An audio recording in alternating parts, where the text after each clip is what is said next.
Chapter 2. What Lucy found there. "Good evening," said Lucy, but the fawn was so busy picking up its parcels that at first it did not reply. When it had finished, it made her a little bow. Good evening," said the fawn. "Excuse me, I don't want to be inquisitive, but should I be right in thinking that you are a daughter of Eve?"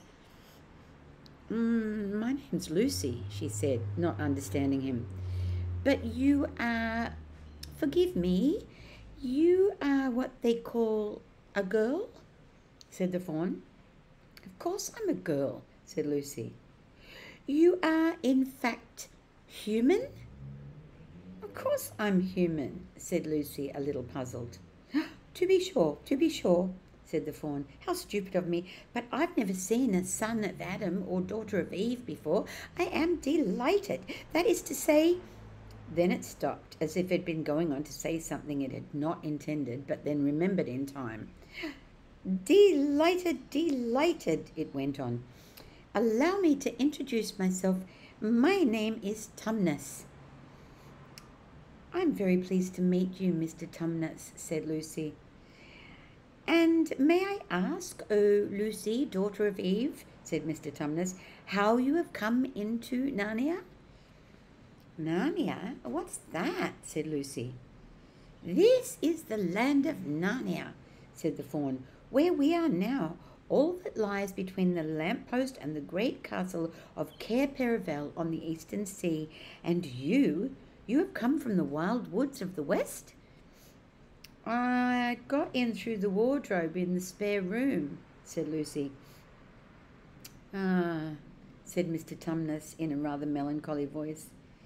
"If only I had worked harder at geography when I was a little fawn, I should no doubt know all about those strange countries. It's too late now."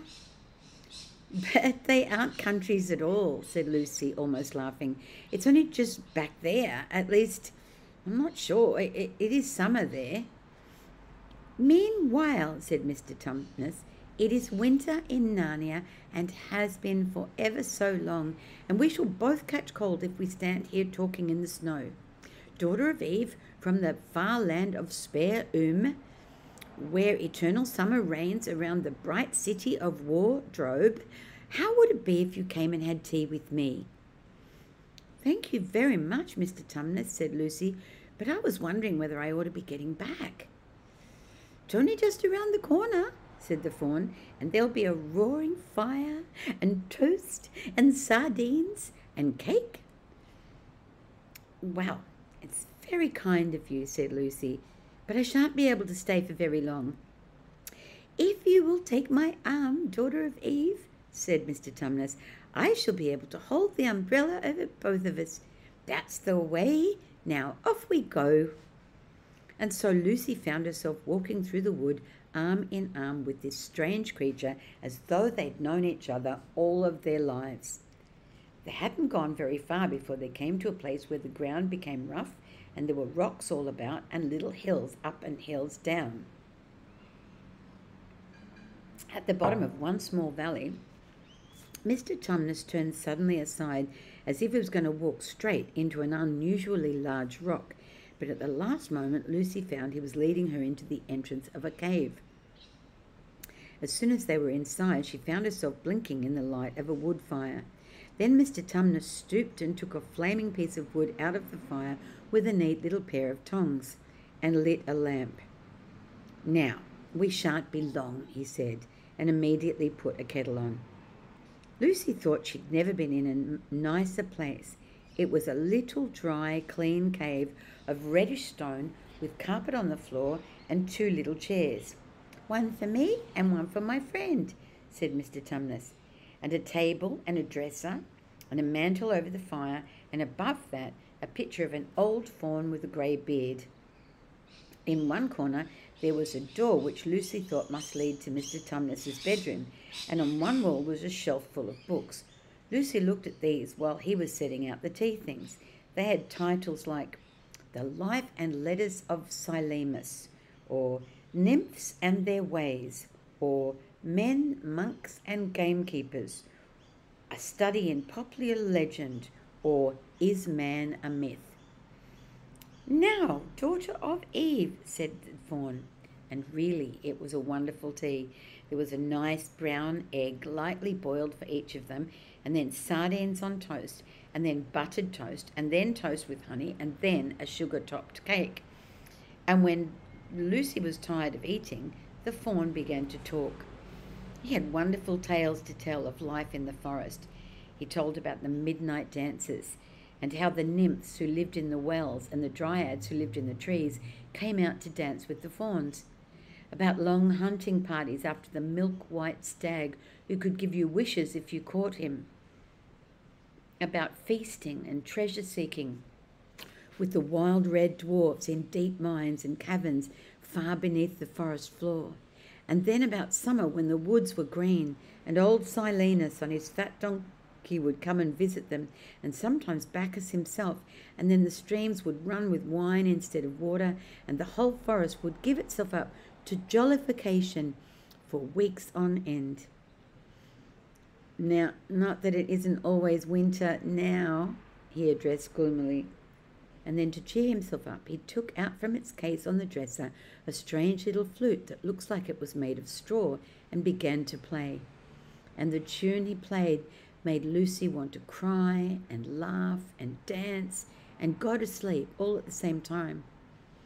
It must have been hours later when she shook herself and said, "Oh, Mr. Tumnus, I'm so sorry to stop you, and I do love that tune, but really I must go home.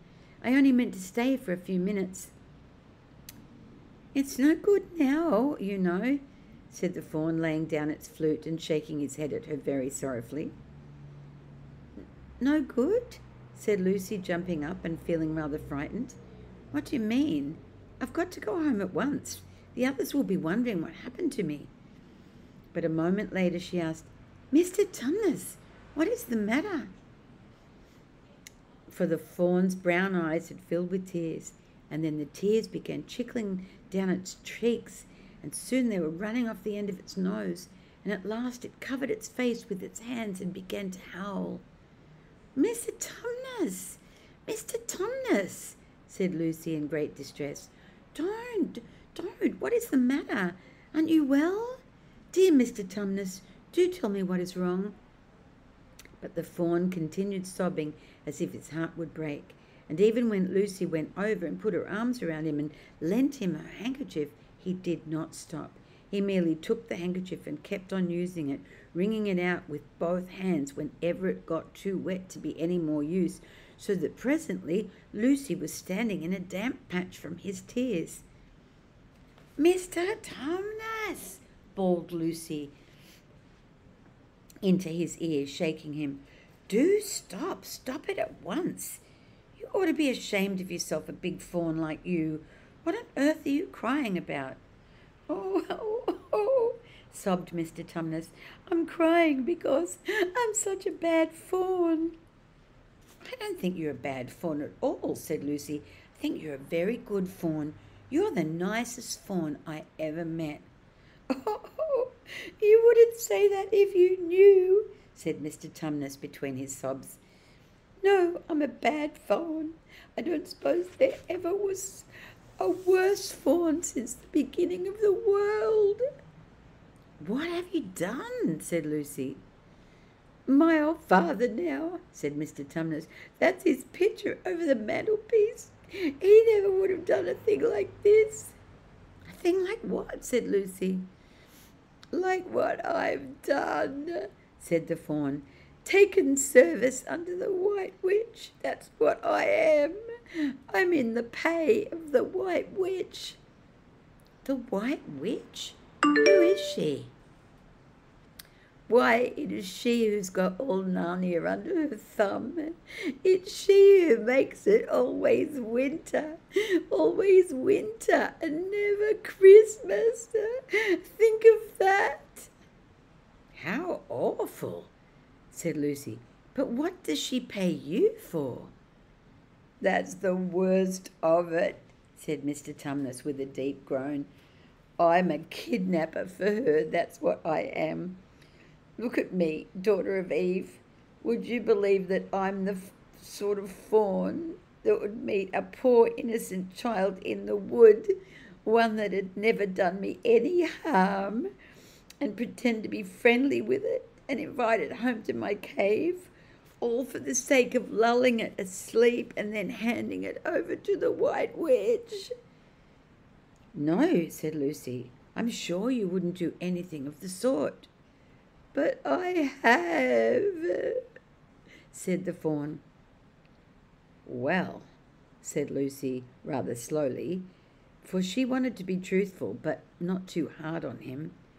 "Well, that was pretty bad, but you're so sorry for it, I'm sure you'll never do it again." "Daughter of Eve, don't you understand?" said the faun. "It isn't something I have done. I'm doing it right now, at this very moment." "What do you mean?" cried Lucy, turning white. "You are the child," said Tumnus. "I had orders from the White Witch that if I ever saw a son of Adam or a daughter of Eve in the wood, I was to catch them and hand them over to her, and you are the first I've ever met. And I pretended to be your friend and asked you to tea, and all the time I've been meaning to wait till you were asleep and then go and tell her." "But you won't, Mr. Tumnus," said Lucy. "You won't, will you? Indeed, you really mustn't." "And if I don't," he said, beginning to cry again, "she's sure to find out, and she'll have my tail cut off and my horns sawn off and my beard plucked out, and she'll wave her wand over my beautiful cloven hoofs and turn them into horrid solid hoofs like a wretched horse's.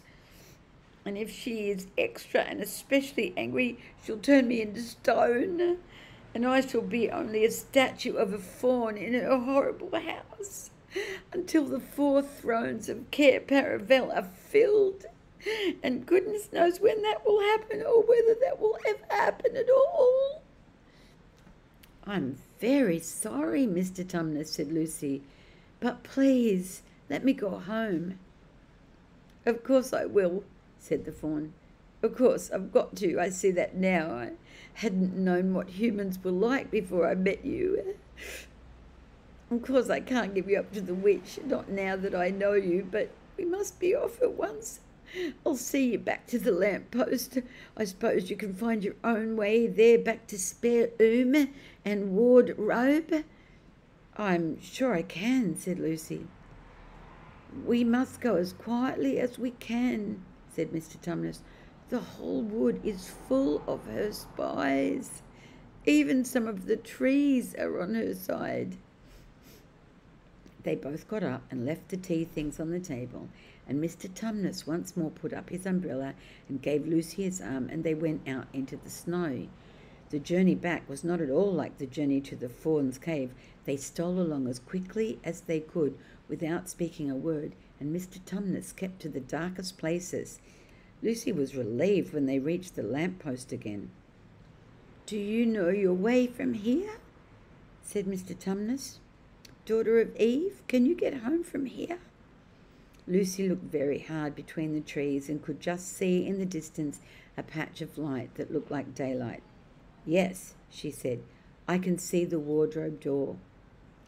"Then be off home as quick as you can," said the faun, "and can you ever forgive me for what I meant to do?"